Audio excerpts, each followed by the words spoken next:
มามื้อนี้ มีแต่ของแท้นี่พี่น้อง แซ่บเลย นี่หมักนาว2 หน่วยพี่น้อง มาเบิ่งนี่บักน้อยๆ เอ้ยเอามื้อนี้เฮาสิเอาหมักนาว2 หน่วยกับนี่มาเบิ่งเลยทุกคนโอ้ว้าว มีแต่ของแซ่บๆพี่น้องเอ้ยเอามาเบิ่งเนี่ยเอามาเบิ่งทางนี้แล้วเอามาเปิดทางนี้โอ้ยมาถ่ายทางนี้ก็คือสิให้หมอนี่กินเนาะหมอนี่กินหมักนาวนี่หน่วยหนึงนี่สิได้ฮอนดอกนี่2 ไม้โอ้โหตบมือเย้โอ้โอเคเลยฮ่าเกมนี้ก็สุดโหดเนาะพี่น้องเนาะมันแหลกกับมักนาวกับโอ้ยกับฮอนดอกนี่มักนาวกับฮอนดอกก่อนเฮาสิเริ่มนี่เฮาสิเอากติกาก่อนมักนาวนี่ถ้ากินบ่เบิดนี่สิบ่ให้เด้อฮอนดอกนี่เด้อโอเคแม่นบ่ถ้ากินได้มักนาวหน่วยหนึงนี่สิได้2 ไม้2 ไม้นี่2 ไม้ฮอนดอกพี่น้องเอ้ยนี่2 ไม้นี่เลยถ้ากินเบิดถ้ากินได้2 หน่วยแสดงว่าสิได้นี่5 ไม้เลยโอ้ยมาเลยก่อนสิเริ่มเอ้าบาดนี้เด้อมาเบิ่งน้ำกันพี่น้องเอ้ยมาลุ้นน้ำกันนี่สิได้สิผ่านหรือบ่เกมนี้โอ้ยมาเลยเอาเลยอู้สุดยอดโอ้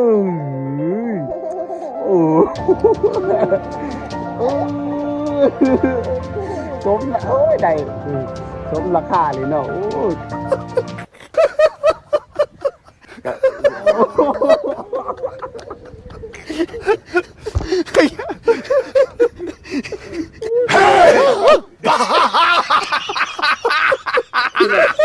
จะได้พี่น้องโอ้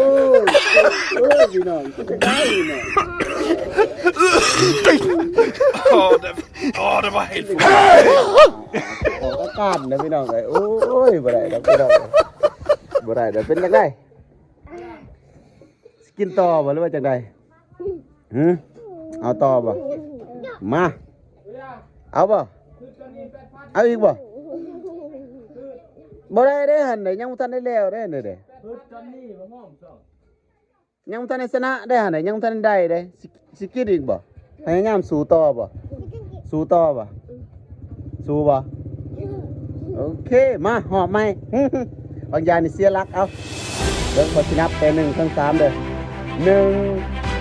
1 2 3เริ่มเลยโอเคเย้มาเบิ่งเลยมาเบิ่งทานผู้ชมนี่มาให้กำลังใจเด้อโอ้โอเคสุดนี่ของแท้ของแท้มาเลยเลย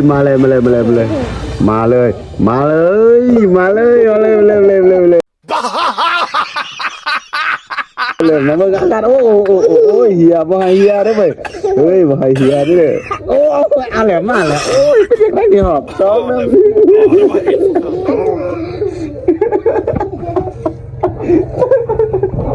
โอ้ยเอาแล้วง่ายบ่ได้กินดอกแนวนี่โอ้ยมาเบิ่งเป็นจังได๋สมบ่เอาลุกยอมแพ้บ่ยอมบ่โอ้ยยอมเนาะจังได๋สมบ่สมแห้งบ่โอ้ยเนาะ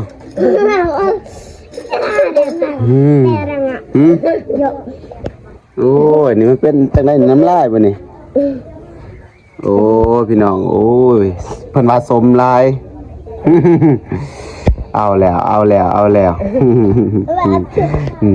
หมอนี่ยอมแพ้เนาะบ่ได้ตั้งแต่ต้นเนาะเอาบ่เจ้าบ่ นี่ นี่หมอนี่โอ้ยบรินุ่งสงเอาอีกบ่จะได้สมบ่ย่อมบ่ถือว่าบ่ชนะเนาะบ่ได้ได้บัดนี้เนาะฮอนดอกเนาะลูกศิษย์บ่ได้เนาะเอาวันนี้สิให้เฮ็ดจังได๋ให้ได้กินอันนี้นี่อาเต้ละนัดใหม่จัดส่งบ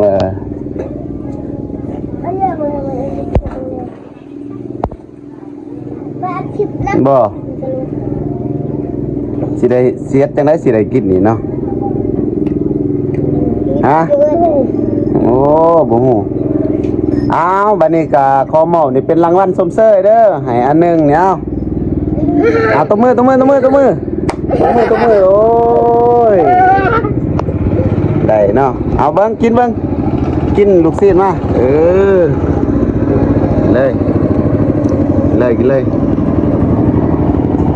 กินแซ่บบ่แซ่บบ่สมบ่โอ้ยเนาะที่ว่าได้รางวัลไปเนาะอันหนึ่งโอ้ยแซ่บบ่ได้รางวัลไปเนาะอันหนึ่งเนาะพวกนี้บ่ได้กินมักนาวนี่บ่ได้กินมักนาวเอาพี่น้องขอจบคลิปซ้ำนี้ก่อนนี่มื้อหน้าถ้ามีอีสานเกมดีๆก็เฮาสิมาลินต่อพากหับส้มตอนต่อไปอีกเด้อมื้อหน้าเฮาสิกินหมากยังอีกมื้อหน้ากินมะขามบ่จักหน่วย2 หน่วยโอ้บ่ได้2 หน่วยเอา5 หน่วยโอ้5 หน่วยบ่ผ่านเอา5 หน่วยใหญ่ๆเนาะใหญ่ซ้ำนี่ได้ซ้ำได้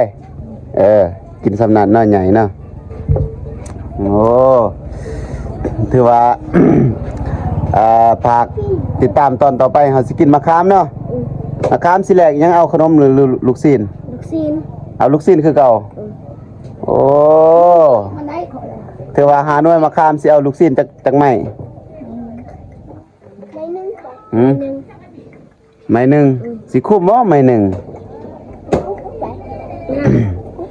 เอา2เนาะ